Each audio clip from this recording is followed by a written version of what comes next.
Hi hello నమస్తే welcome to Telugu one cinema. This is Divyasri. Sonia Akula Bigg Boss season 8తో full popular అయింది. తను nomination వేస్తే అవతలి వాళ్ళు డిఫెండ్ చేసుకోలేరు. నిజానికి సోనియాని సరిగ్గా డిఫెండ్ చేసే నబిల్ హీరో అయ్యాడు. ఇక సోనియా హౌస్లో ఉన్నన్ని రోజులు ఓ ఊపు ఊపింది.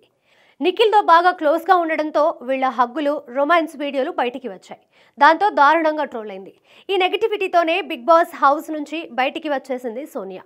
ప్రతి సీజన్లో బిగ్ బాస్ ఆటకి బలై క్యారెక్టర్ని కోల్పోయే కంటెస్టెంట్స్ ఒకరిద్దరు ఉంటారు. అలా ఈ సీజన్లో బిగ్ బాస్ ఆటకి బలైంది సోనియా. అయితే హౌస్లో ఉన్నప్పుడు నిఖిల్తో బాగా క్లోజ్గా ఉన్న సోనియా బయటికి వచ్చిన తర్వాత అతని నిజస్వరూపాన్ని తెలుసుకొని 12వ వారం నామినేషన్స్లో భాగంగా హౌస్లోకి వెళ్ళి మరీ అతని గురించి బయటపెట్టి అతన్ని నామినేట్ చేసింది. ఆడాళ్ల ఎమోషన్స్తో ఎలా ఆటలు ఆడుకుంటాడో, అతను ఎంత మోసగాడో తెలియజేస్తూ నామినేట్ చేసింది.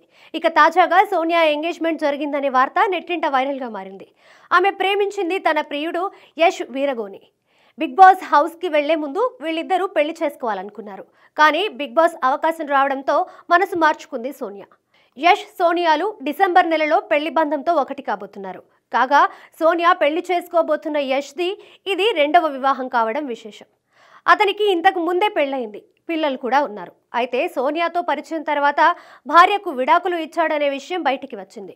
దీని గురించి అతను ఎక్కడా మాట్లాడలేదు. కానీ బిగ్ బాస్ హౌస్లో ఉన్నప్పుడు సోనియా తన ప్రియుడి గురించి చెబుతూ అతనికి విడాకులు అయ్యాయనే విషయాన్ని ప్రేరణకి చెప్పింది.